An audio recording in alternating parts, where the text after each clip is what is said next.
Mengapa kenaikan Yesus ke surga adalah kabar baik bagi kita semua?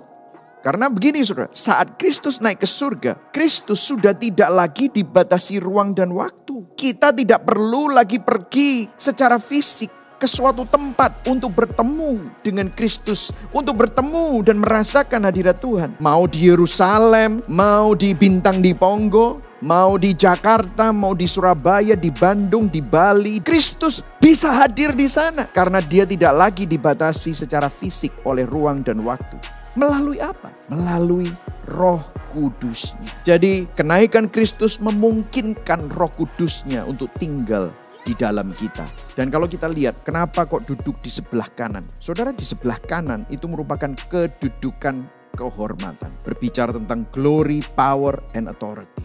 Di sebelah kanan Allah Bapa, di tempat kehormatan di mana dia mempunyai kemuliaan, otoritas, kuasa, ya glory, power, and authority. Dia membela kita dan dia berdoa untuk kita. Kalau misalnya saudara ada masalah secara hukum, maka saudara akan cari pengacara. Siapa yang menjadi pengacara saudara? Kalau saudara memiliki pembela, ini adalah pembela di atas semua pembela. Sang pembela kita sudah mati buat saudara dan saya. Untuk membuktikan kesetiaannya, loyalitasnya, kasihnya yang besar. Waktu saudara dan saya masih bersalah, waktu saudara dan saya belum even mikir untuk bertobat, dia sudah lebih dulu memikirkan jalan keluar untuk kita. Itulah karakter sang pembela kita. Itulah karakter sang pendoa syafaat kita yang sejati. Amin saudara.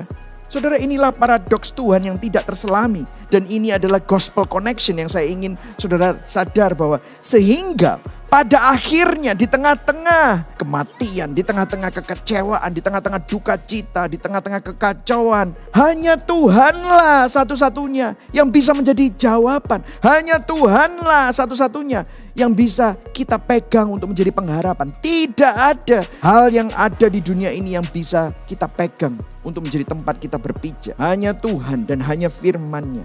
Dan hanya Tuhan yang akhirnya layak untuk menerima kemuliaan. Soli Deo Gloria. Kita tidak akan pernah tahu bahwa sebenarnya yang kita butuhkan itu adalah Yesus. Sampai benar-benar kita tidak memiliki sesuatu yang lain selain Yesus. Kalau saudara dan saya ada di dalam Kristus, sudah ditebus, dan dia sudah mati dan bangkit buat saudara dan saya. Dia saat ini duduk di sebelah kanan Allah.